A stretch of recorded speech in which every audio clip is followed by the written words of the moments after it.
여러분 안녕하십니까? 인문계열 연구소의 임상훈입니다.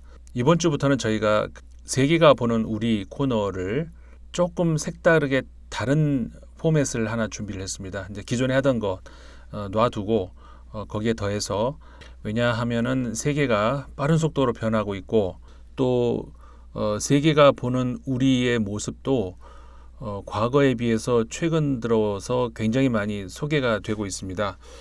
그 중에는 물론 굳이 우리가 언급을 할 가치가 없는 그런 내용들도 물론 많이 있지만, 우리가 한 번쯤은 되새겨 볼 만한 그런 내용들도 있고, 또 이런 생각으로 볼 수도 있겠구나라는 정도로 우리가 한번 볼 수 있는 그런 것들도 있고요.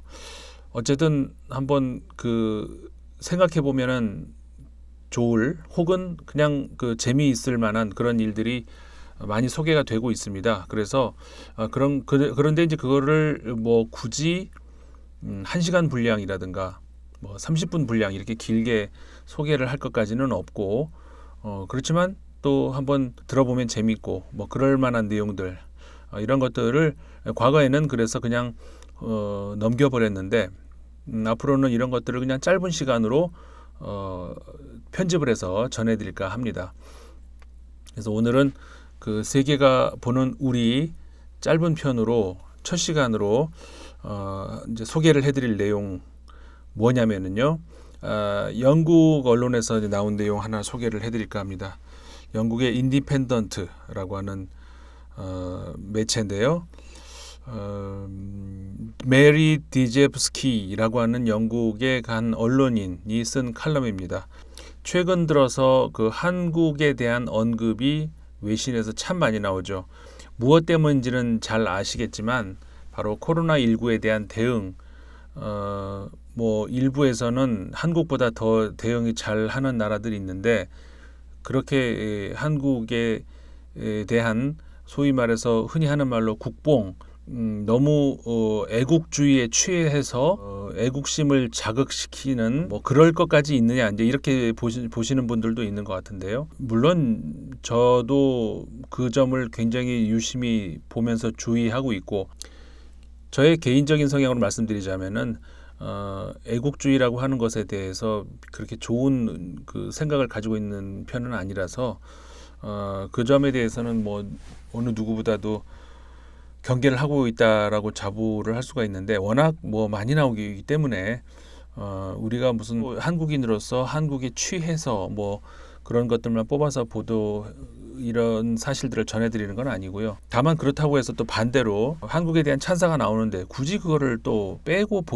전해드릴 이유는 없는 거죠.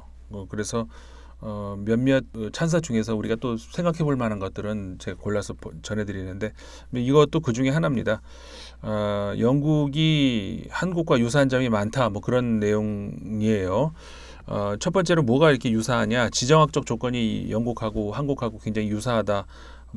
그거는 우리가 이제 흔히 짐작할 수 있죠.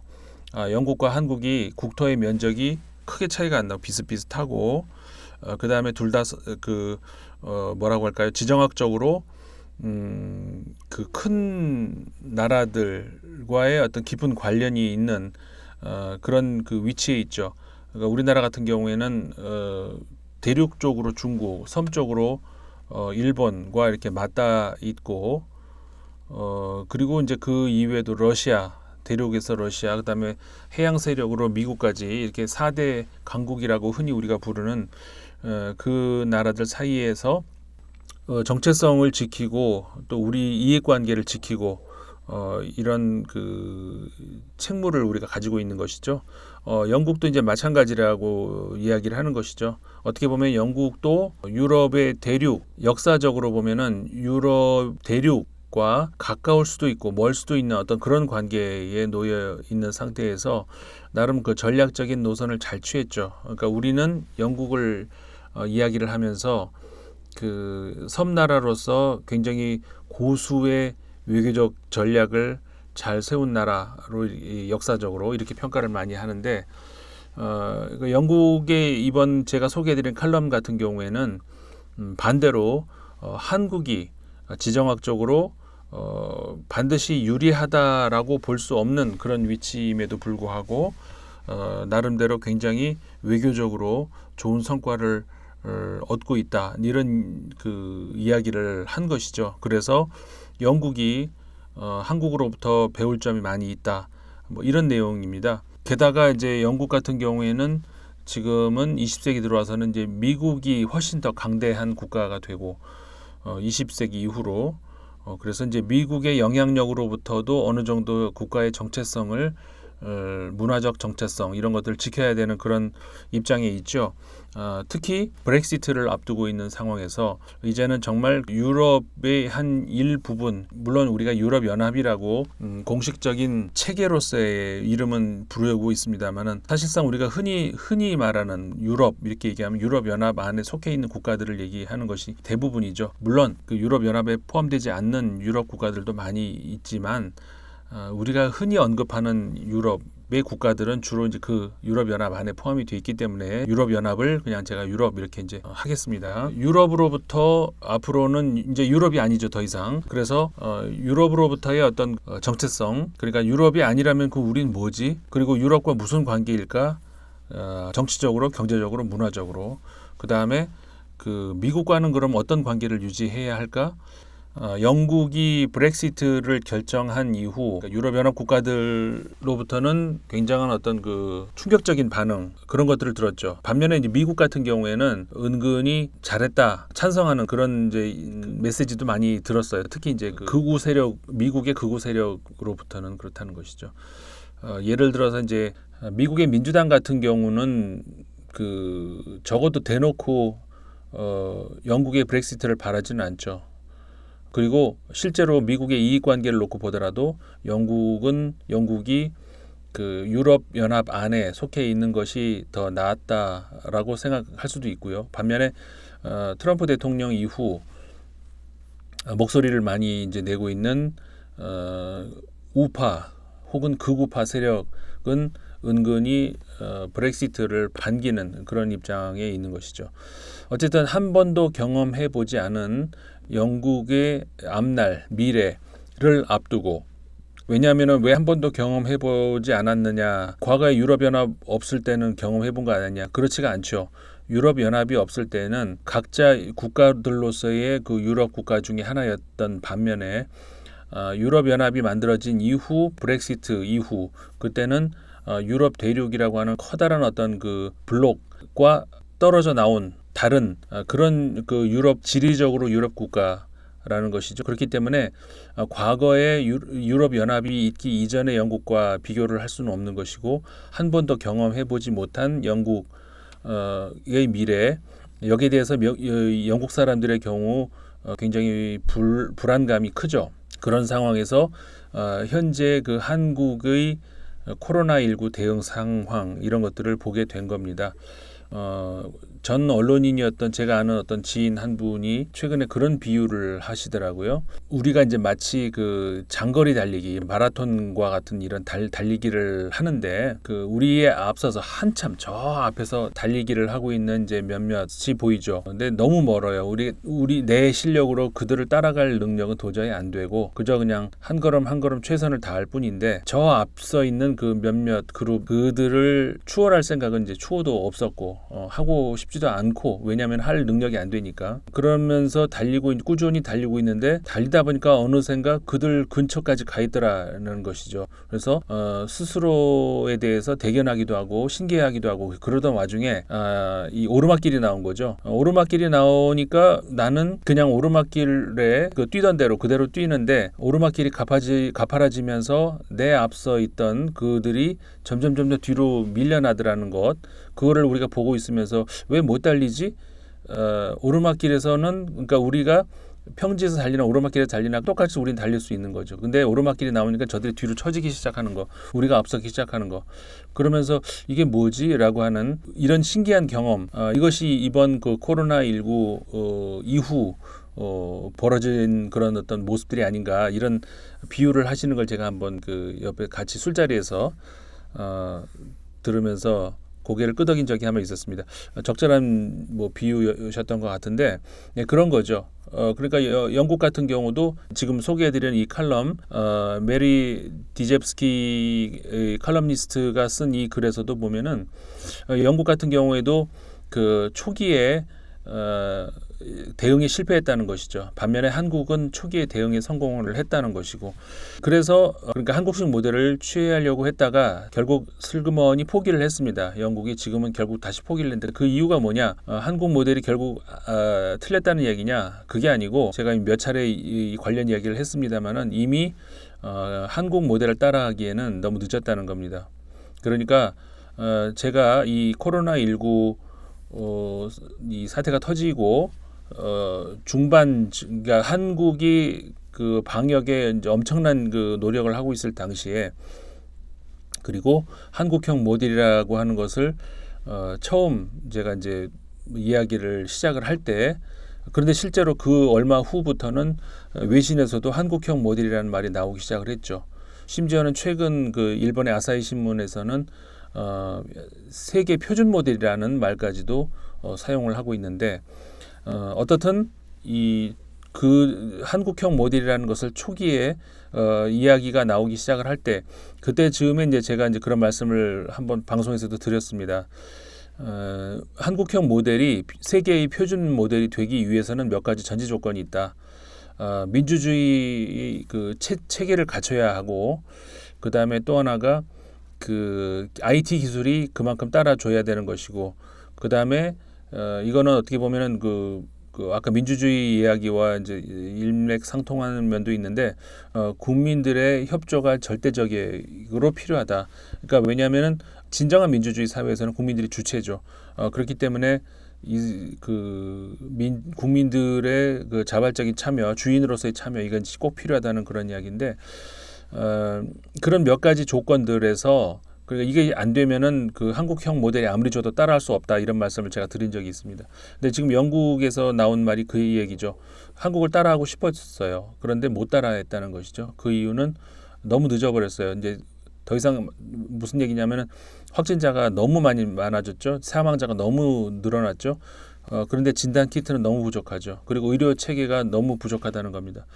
그러니까는 우리가 모르는 그 사이에 그 우리가 우수하다고 생각하는 그런 서구 유럽에서 이제 거꾸로 한국을 우수한 나라로 보고 있다는, 그런 실제로 우리가 이제 그런 말을 많이 했습니다만 실제 거기에 근거한 그런 칼럼이라는 겁니다.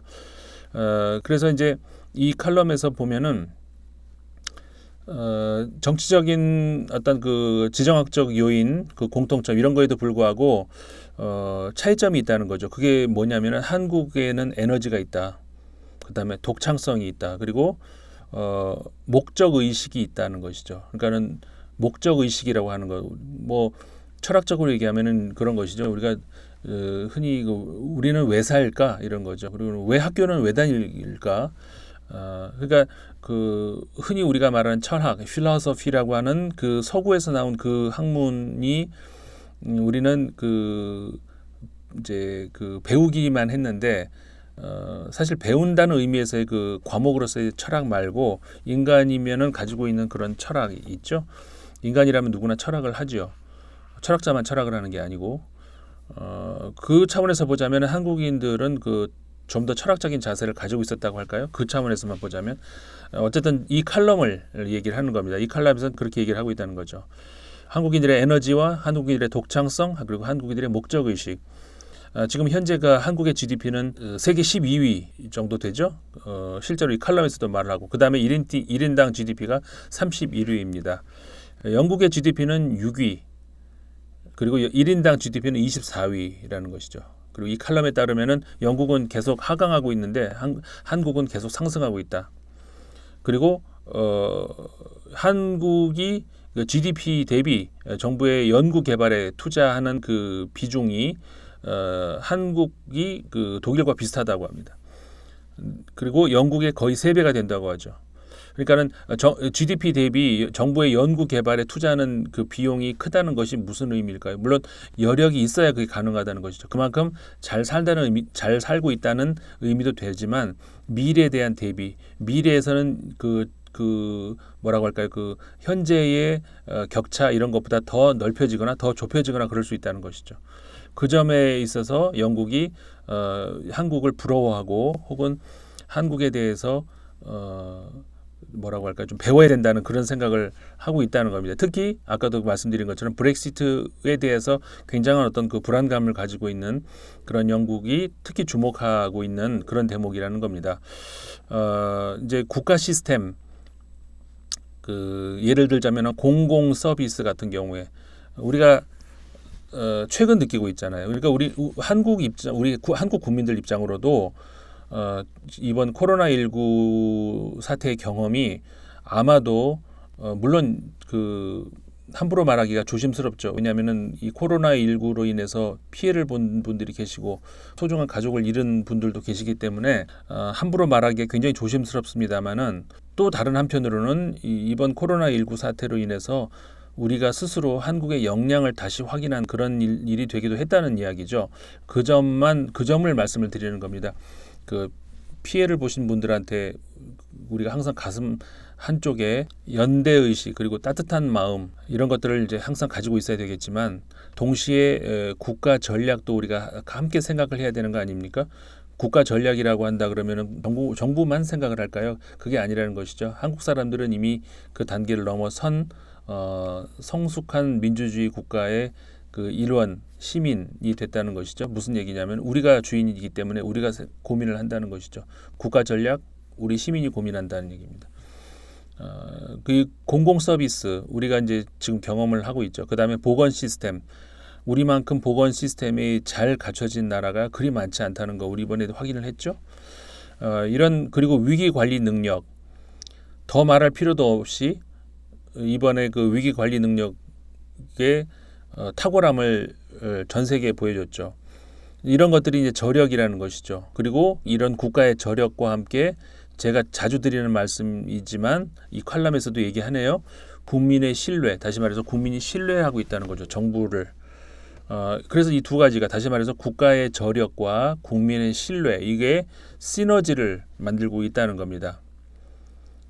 그래서 이제 시민의식 우리가 최근에 자주 얘기하는 그리고 저도 자주 말씀을 드리는 이 시민의식 그것이 바로 시민의식이라는 건데 그 칼럼 내용을 그대로 제가 옮겨드리자면 한국인들은 자국의 미래에 국민 개개인의 많은 것들이 달려있다라고 생각을 한다는 겁니다. 그래서 국가와 자신을 동일시한다는 거죠. 그런 의식이 있다라고 이 칼럼에서 얘기를 하고 있어요. 뭐 우리가 외신을 보는 것이 무엇 때문일까요? 여러 가지 이유가 있을 수 있지만 첫 번째 그리고 가장 근본적인 이유는 우리가 보지 못한 왜냐하면 우리가 우리 모습이 잘 안 보이잖아요. 왜냐하면 우리는 거울에 비칠 때 그러니까는 실제 거울일 수도 있고 아니면 비유적 표현의 거울일 수도 있고 거울에 비친 우리를 볼 수밖에 없는데 그 거울에 비치는 모습도 이미 타자화되어 있다는 겁니다. 그래서 우리 내면을 얼마큼 우리가 객관적으로 볼 수 있는가 그거는 글쎄요. 근데 외부의 다른 사람들이 보는 시각은 타자로서 보고 있지만 우리가 보는 그 거울 속으로 보이는 그런 타자적 그런 시각이 아니라는 것이죠. 그러니까 다시 말해서 한마디로 말해서 완전히 새로운 다른 시각이라는 거. 옳고 그르고를 떠나서 그들이 보는 우리가 옳을 수도 있죠. 그들이 보는 우리가 틀릴 수도 있죠. 옳고 그름을 떠나서 다른 시각 이걸 보자는 거죠. 자, 이 시각이 이제 우리가 생각하지 못했던 저도 미처 생각하지 못했던 그런 시각들을 보여주는 거예요. 지금 말씀드린 이런 것이죠. 그러니까는 제가 말씀을 자주 드리는 그런 내용들 중에서도 아마도 글쎄 실제 그런가라고 생각하시는 분들도 많이 계실 거예요.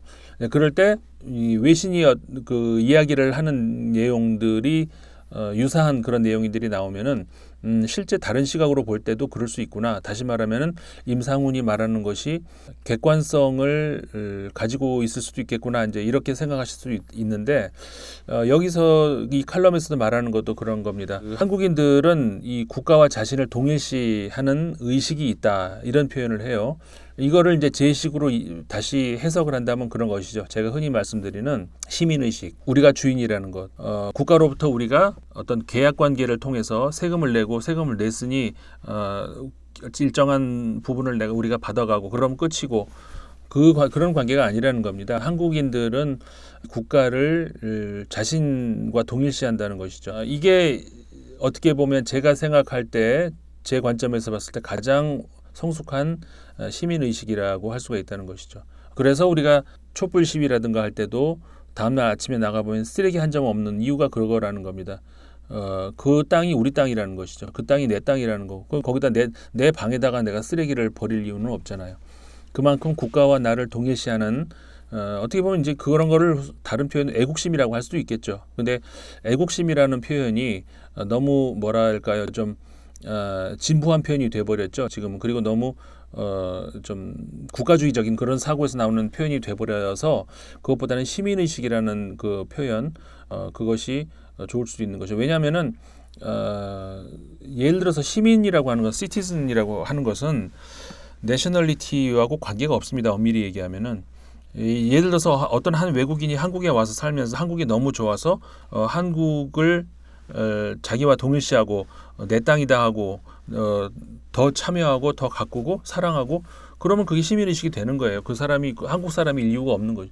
한국 사람 아니면 그러지 말아야 되냐 아니죠.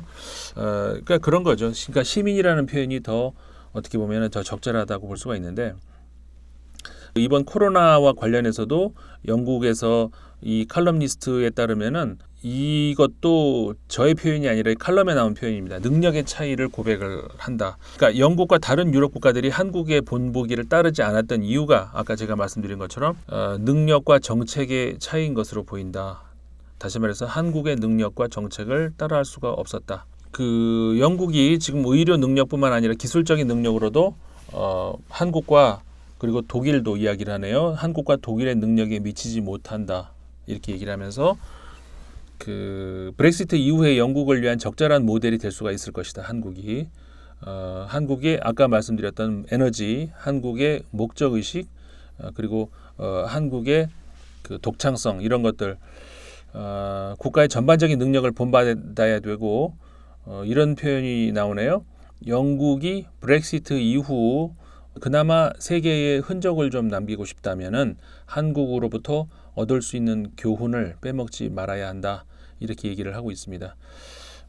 뭐 아까도 말씀드렸다시피 한 칼럼니스트의 글, 뭐 그 사람이 어떤 그 특별히 한국에 대해서 좋은 감정을 가진 어떤 이유가 있었는지 그거는 알 수가 없지만 여러 가지 시각 중에서 하나일 수도 있는 것이고 그러니까 한국이 가장 우수한 민족이다 그런 말을 하고 싶은 것은 아니고 지금까지 우리는 오히려 반대로 너무 자신감을 잃어왔다라는 것이죠.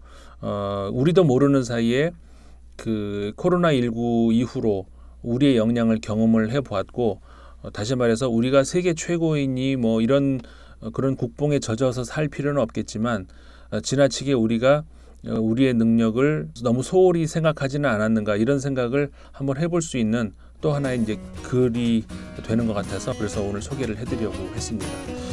네, 오늘 제가 소개해드리고 싶었던 세계가 보는 우리는 여기까지고요. 또 다음 시간에 뵙겠습니다. 고맙습니다.